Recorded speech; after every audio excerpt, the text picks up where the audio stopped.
بسم اللہ الرحمن الرحیم احسب الناس ان يتركوا ان يقولوا آمنا وهم لا يفتنون وقال وما ارسلنا من رسول الا ليطاع باذن الله ولو انهم اذ ظلموا انفسهم جاءوك فاستغفروا الله واستغفر لهم الرسول لوجدوا الله توابا رحيما فلا وربك لا يؤمنون حتى يحكموك فيما شجر بينهم ثم لا يجدوا في انفسهم حرجا مما قضيت ويسلموا تسليما.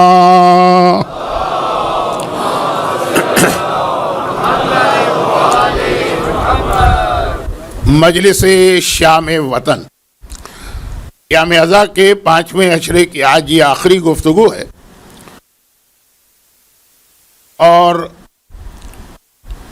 گزشتہ 2 مجالس میں یا شاید 3 مجلسوں میں کیونکہ مومنین کرام کی تعداد بہت زیادہ تھی، اس لیے میں نے وہ درخواست نہیں کی تھی کہ آپ حضرات قریب نہ آئیں، لیکن آج جب یہ اعلان ہو رہا تھا تو مجھے یہ کہنا پڑا، اس لیے کہ جو میرا ایک میڈیکل پرابلم ہے اس کی وجہ سے یہ گزشتہ 3 دن ذرا سا مسئلہ رہا، اور آج اسی لیے میں نے روک دیا اعلان کو تاکہ آپ حضرات بھی ذرا آرام سے بیٹھیں اور میں بھی آرام سے بات کروں. لیکن آج کی مجلس چونکہ ایسی مجلس ہے جس کے فوراً بعد کچھ اہم اناؤنسمنٹ اور اعلانات ہیں، تو آپ سے گزارش یہ کی جائے گی کہ دعا کے بعد بھی آپ حضرات تھوڑی دیر کے لیے تشریف رکھیے، اور یہاں جو وقت کی پابندی کرنا ہوتی اس وجہ سے مجھے آج کی مجلس پہلی مجلس کی طرح سے 1 گھنٹے میں مکمل کرنا ہے. باقی جو درمیان کی مجلسیں تھیں وہ 70 سے 75 منٹ ہوتی رہی.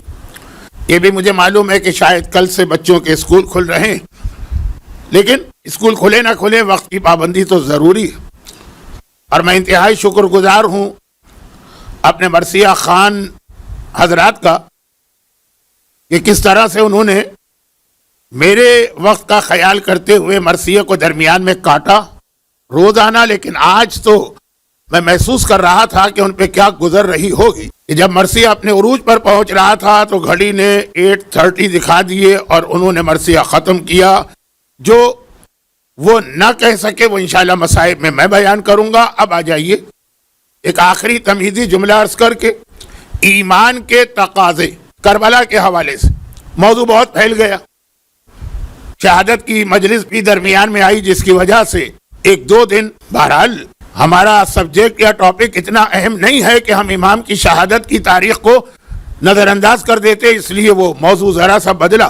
اب آخر میں جو 2-3 باتیں، بلکہ ایک طرح سے میں یہ کہہ دوں کہ ایک آدھ بات کو چھوڑ کر جو ایک نئی منزل ہوگی، باقی جو پرانی باتیں چلی آ رہی تھی، پرانی سے مطلب اسی عشرے کی، اور ذرا سی باتیں نامکمل رہ گئی، ان کو مکمل کرنا. قرآن کریم کی 2 آیتوں کی آج میں نے تلاوت کی. ایک تو وہی سورہ عنکبوت کی آیت ہے احسب الناس ان یترکوا ان یقولوا آمنا، کہ خالی تمہیں زبانی مومن کہنے سے چھوڑا نہیں جائے گا، لا یفتنون، ہو ہی نہیں سکتا کہ تمہارا امتحان نہ لیا جائے بس.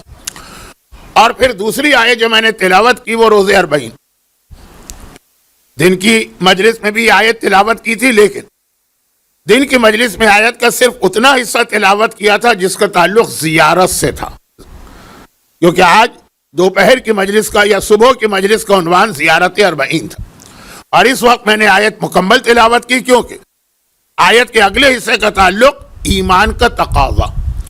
تو ایک تقاضا تو ایمان کا جو پہلے دن سے چل رہا ہے کہ اگر تم اپنے آپ کو مومن کہو گے تو اللہ تمہارا امتحان لے گا، اور جب امتحان لے گا تو تمہیں ان مصیبتوں اور پریشانیوں کا سامنا کرنے کو تیار رہنا، جس کے لیے کبھی پیغمبر نے اعلان رسالت کے 7ویں سال ان مسلمانوں سے بھی کہ جن کے پشت کو لوہے کی سیخوں سے داغدار کیا جا رہا اور جن کے سینے پہ پتھر رکھ کے توڑا جا رہا، ان سے بھی یہ کہہ رہے ہیں کہ ابھی تو تم نے کوئی امتحان دیا ہی نہیں ہے، وہ امتحان جو ماقبل کے انبیاء نے دیا اور ان کی امتوں نے. اور کبھی مولا نے یہ ارشاد فرمایا یا تو ہم سے محبت کا دعویٰ نہ کرو، اور اگر ہم سے محبت کر رہے ہو تو صبر کی ایک چادر کو سلوا کے بیٹھو کہ ہم سے محبت کرنے والے کو ہر دور، ہر زمانے، ہر ماحول میں مسلسل مصیبتوں کا سامنا کرنا پڑے گا، مظالم کا نشانہ بننا پڑے گا۔ اور بہت ساری روایتیں جو اس 7 مجالس میں جو میں نے اس عنوان پہ پڑھی آپ کے سامنے آئی، تو وہ ایک تو سورہ عنکبوت، لیکن اب وہ مصیبتوں کا سامنا کرنا ہے، امتحان یہ ہے۔ اس کے بعد ایک اور چیز بھی ہے، اس کے لیے یہ آیت میں نے آج مکمل تلاوت کی اس مجلس میں، اور وہ آیت کا ترجمہ کر لیں، پھر ہم پہلی آیت کو مکمل کر کے دوسری آیت کے پیغام پہ جائیں گے اور دیکھیں گے کتنا وقت ہے۔ اب یہ آیت کا ترجمہ ایک ہی آیت ہے، ویسے آیتیں 2 ہیں لیکن مسلسل ہے۔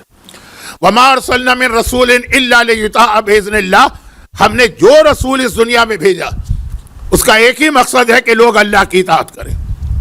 یہ رسالت کے اس دنیا میں آنے کا ایک رسول نہیں، اگر 313 رسول آئیں اور 1,24,000 انبیاء، جس میں زیادہ نبی ہیں، 313 رسول، 5 اولي العزم ہیں، ان سب کو ملا کے بھیجا گیا ہے لِيُطَاعَ، تاکہ اطاعت کی جائے اور رسول کی اطاعت کی جائے، رسول کی، البتہ بِإِذْنِ اللَّهِ، اللہ کی اجازت سے۔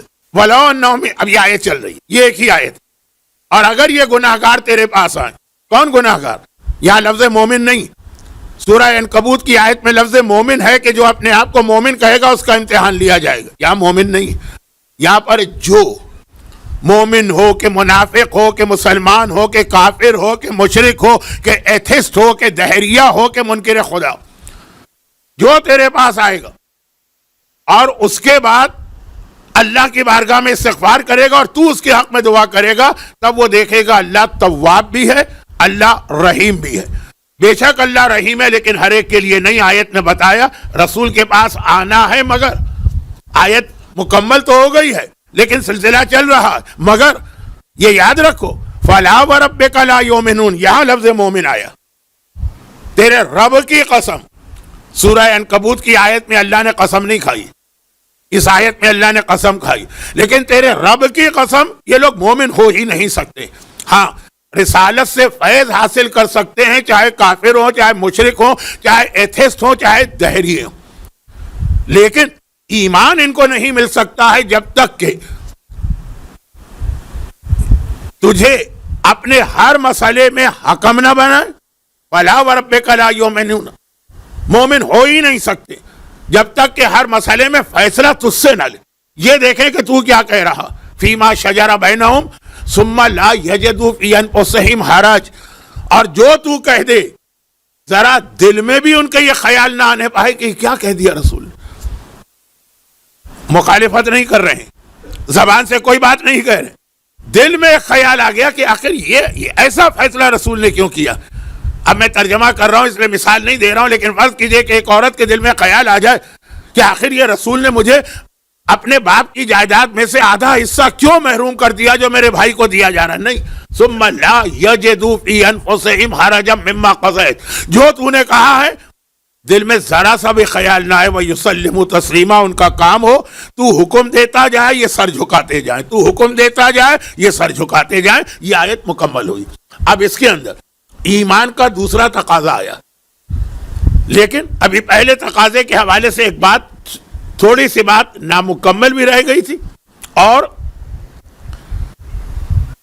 آج چہلم تھا، میں نے آقا حسین کے 10ویں کی مجلس یہاں پڑھی تھی، وہاں پہ میں نے ایک واقعہ پڑھا تھا، ذرا سا وہ واقعہ مکس اپ ہو گیا تھا، 2 الگ الگ واقعات تھے۔